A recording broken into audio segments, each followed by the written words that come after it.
और अब बात कोरोना के दूसरी लहर की। देश में कोरोना ने एक दिन के सारे रिकॉर्ड तोड़ डाले हैं। देश में शुक्रवार को 1,45,000 नए केस मिले। इसके साथ ही एक्टिव केस पहली बार 10 लाख के पार जा चुके हैं। 800 के करीब लोगों की महामारी से जान गई है। कोरोना से मरने वालों की संख्या 1,69,000 हो गई है। सबसे ज्यादा प्रभावित राज्य महाराष्ट्र से ही 60,000 के आसपास मामले मिले हैं, तो वहीं 11,500 केस के साथ छत्तीसगढ़ दूसरे नंबर पर रहा।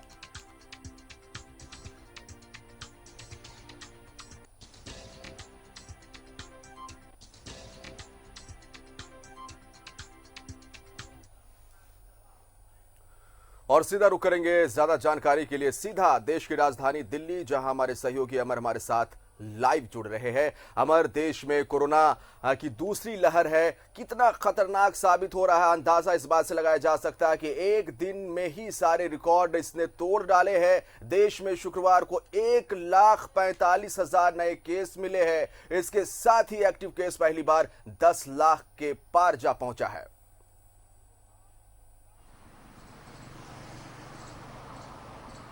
बिल्कुल निशान, सबसे बड़ी बात है कि अगर आप देखें कि ये दूसरा टर्म है कोरोना का।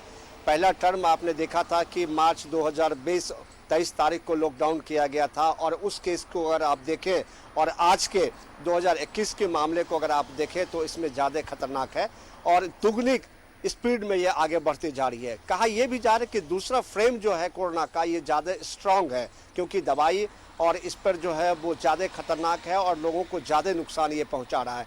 महाराष्ट्र की अगर बात आपने जिक्र किया और केंद्र सरकार की अगर बात आप करें तो महाराष्ट्र में लगातार जो जिस तरह से तेज़ी से बढ़ते जा रहा है, फिर और जो राज्य हैं उसमें भी तेज़ी से बढ़ता जा रहा है। दिल्ली की स्थिति भी कमोबेश वही है। यहाँ जो लोग बाहर से लोग रहते हैं उनके मन में भी यह हो गया है कि अब हो सकता है कि जिस हालात को बिगड़ते जा रहा है कोरोना को लेकर के, उसे कहीं लॉकडाउन ना हो जाए। और यही वजह है कि वो लोग चाहते हैं कि अपने अपने जगह पर चले जाएँ, गंतव्य स्थान पर चले जाएँ, ताकि वो सुरक्षित रहे।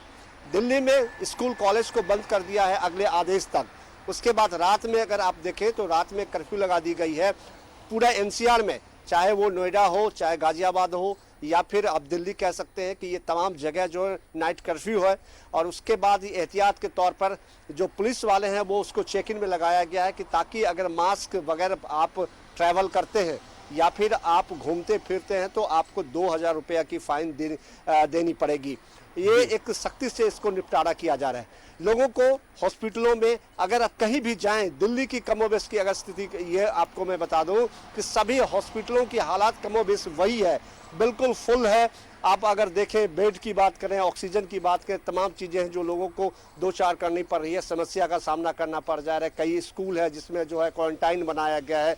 उसके बाद लोगों को क्वारंटाइन जो आप अगर हैं इस इलाके में ज़्यादा कोरोना का मरीज है तो उसको भी वहाँ पे पैक कर दिया जा रहा है कि ताकि ये बाहर ना निकले और कोरोना को फैला ना सके। सरकार स्वास्थ्य मंत्रालय की अगर बात करें, प्रधानमंत्री ने आप देखा किस तरह से उन्होंने कहा है कि हम सजग हैं, तैयार हैं, हमारे पास वैक्सीन है। लेकिन कई राज्य ने शिकायत भी की है कि उनको जो है पक्षपात किया जा रहा है, उनके पास वैक्सीन नहीं है। चाहे महाराष्ट्र की बात करें, अगर आप जिस राज्य में हैं बैठे हुए, अगर झारखंड की बात करें तो वहाँ भी आपने देखा होगा कि किस तरह से फैलता जा रहा है। और डॉक्टर या फिर हॉस्पिटल या स्वास्थ्य कर्मी के सामने जो समस्या है वो देखें। जो गंगाराम देश का सबसे बेस्ट हॉस्पिटल एम्स की बात मैं कर रहा हूँ, जिन डॉक्टरों ने वहाँ पर 36 जो कोरोना के पॉजिटिव निकले हैं, जिन्होंने वैक्सीन लिया है उसके बावजूद भी हो गए। गंगाराम में जो है वो 30 के आसपास जो है वो डॉक्टर इसमें कोरोना का मरीज हुआ है। तो ये एक बढ़ता कदम है और सिर्फ सरकार की जिम्मेदारी नहीं है कि वो सिर्फ आपको जो है एहतियात बरतने के लिए कहे। हमारी भी जरूरत है और हमें भी इस बात को लेकर के ध्यान में रखना चाहिए कि जिस तरह से कोरोना आगे बढ़ते जा रहा है और अपने चपेट में ले रहा है, उस पर एक कंट्रोल होनी चाहिए और हमें भी सजग रहनी चाहिए। बिल्कुल, तो ये सिर्फ सरकार की जिम्मेवारी नहीं है, ना ही सिर्फ प्रशासन की जिम्मेवारी है। आम जनता की भागीदारी सुनिश्चित करना है इसमें कि कितना आप फिक्र के साथ, कितना आप लापरवाही ना बरतते हुए किस तरह से इस संक्रमण के दौर में खुद को सुरक्षित रख सकते हैं। ये एक बड़ी जवाबदेही आपकी और हमारी भी बनती है। बहुत बहुत शुक्रिया तमाम जानकारी के लिए हमारा आपका।